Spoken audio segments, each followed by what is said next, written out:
Les déchets alimentaires ou les déchets de jardinage sont loin d'être inutiles. En les recyclant, on obtient un terreau riche et de bonne qualité, ce qui évite l'utilisation d'engrais qui, eux, sont mauvais pour la planète.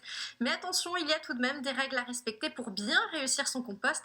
La société Organéo propose des formations de guides et de maîtres composteurs au sein des TCRM Blida. Jean-François Ambroise en a suivi une pour nous. Rassemblés autour de ce compost, l'heure est au constat. Vous avez regardé la température? On est 40 peut-être degrés pratiquement. pas, ouais, entre 35 et 40, 36, je dirais. Hier, c'est ça? Hier, on était à peu près à la température atmosphérique, ouais, entre 10 et 15, quoi, et ça a bien monté. Donc là, ça veut dire que la maturation se fait correctement. On a relancé un peu l'activité des micro-organismes via le brassage qu'on a fait. Et faire en sorte que les micro-organismes dégradent de la meilleure des façons nos déchets verts, c'est tout l'enjeu de cette journée, de cette semaine même. À Metz, Blida, 11 stagiaires suivent une formation de guide composteur. L'objectif, obtenir les clés pour réaliser un bon compost et surtout transmettre la bonne parole. À chaque fois qu'on fait des apports de déchets frais, donc là les épluchures, on met le volume équivalent de matière sèche et on mélange avec une griffe de jardin. En formation pour la semaine, Patrice est coordinateur pré-collecte pour la communauté d'agglomération d'Épernay. Il est chargé notamment de sensibiliser les habitants au tri des déchets et de développer la pratique du compostage. Cette formation va lui permettre d'être ainsi un ambassadeur du zéro déchet. Nous, dans notre comité d'agglomération, on va s'orienter vers de la tarification incitative, ce qui veut dire que les gens vont devoir trier leurs déchets. Le but de la manœuvre, c'est de pouvoir diminuer les ordures ménagères.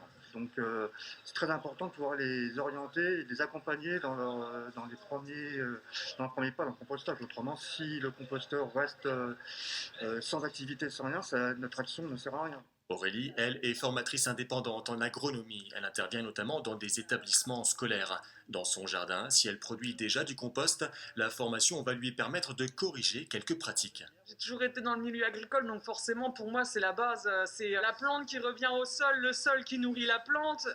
Et donc du coup derrière, comment réussir à éviter l'apport d'amendements issus du commerce. Les stagiaires sont déjà sensibilisés à cette thématique, pour la plupart engagés dans des actions de réduction de déchets au sein de collectivités.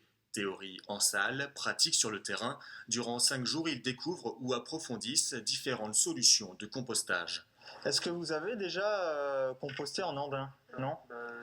Après, c'est le même principe, c'est d'équilibrer les matières, c'est juste qu'on composte en tas, là sur un linéaire. Compost en andin, toilettes sèches, lombricompostage, autant de solutions et d'initiatives pour trier et valoriser nos déchets. Des actions dans l'air du temps et qui vont se développer davantage, car d'ici fin 2023, collecter et valoriser les déchets organiques sera obligatoire pour tous. Alors aujourd'hui, seules les structures ou les établissements qui produisent plus de 10 tonnes par an sont considérés comme des gros producteurs et sont obligés de trier leurs déchets alimentaires en vue de valorisation.